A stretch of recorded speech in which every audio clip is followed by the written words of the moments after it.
he encounters a lion, and he kills the lion, rips it apart, as you do when you're that bulked up. And he goes on his way, and he comes back after his stuff with his girlfriend, and he sees the lion on the road, and the lion is now is now the conditions for a beehive, and they're already producing honey. And he dips his hand into the carcass of the lion, pulls it out, licks it, and says, "Out of the bitter, something sweet." Right? Out of the bitter, something sweet. That's the trickster right there. I recall that there is a research center somewhere in Ohio that is working with the flu as a cure for a certain form of cancer. Right? That's fascinating to me. Right? Another example, so I built a thematic thread. In the Bible, there's stories told of Samson, the strongest man in his time, a judge for Israel. He decides one day to go to see his girlfriend, I think, and he travels. On the way, he encounters a lion, and he kills the lion, rips it apart, as you do when you're that bulked up. And he goes on his way, and he comes back after his stuff with his girlfriend, and he sees the lion on the road, and the lion is now is now the conditions for a beehive, and they're already producing honey. And he dips his hand into the carcass of the lion, pulls it out, licks it, and says, "Out of the bitter, something sweet." Right? Out of the bitter, something sweet. That's the trickster right there. The trickster is the disappointment of arrival. The trickster is the disciplining of form, right? That in an open-ended, always teenage, promiscuous universe that is always ongoing and never fully arriving, which is the engine and the materiality of the trickster, the archetype of strange continuity or slash continuity.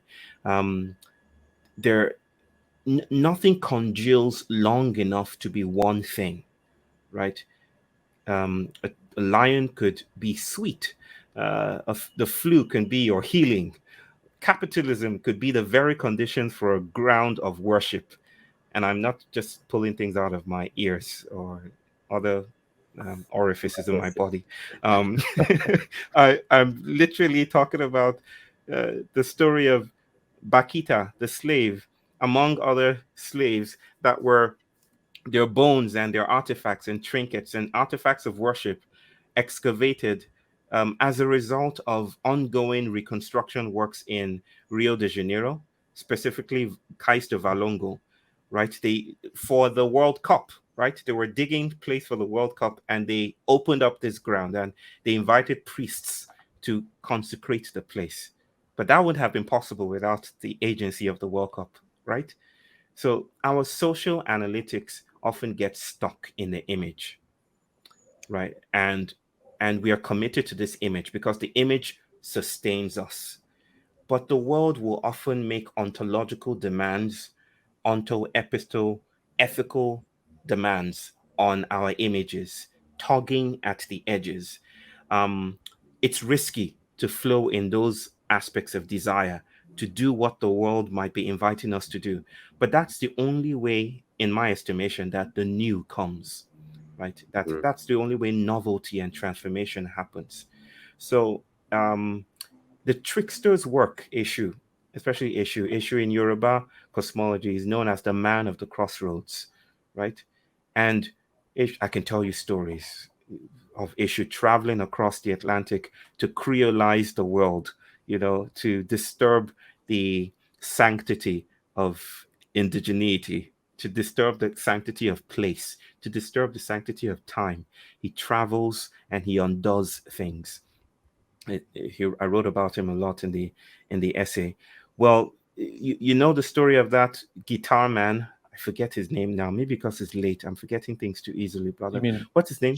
Sugarman, the fellow? He met the devil at the crossroads in the 1930s, and it is said, is it Richard Johnson? I- he's said to be the father of the blues, and Mm. he met the devil. The story of why he was so good and why he died early was that he met the devil at the crossroads, and the devil took his guitar, tuned it, and gave it back to him. And that's why he could sing and make everyone fall in love with him. And he became the father of a musical genre that still exists today. Well, it is said that that devil is Eshu.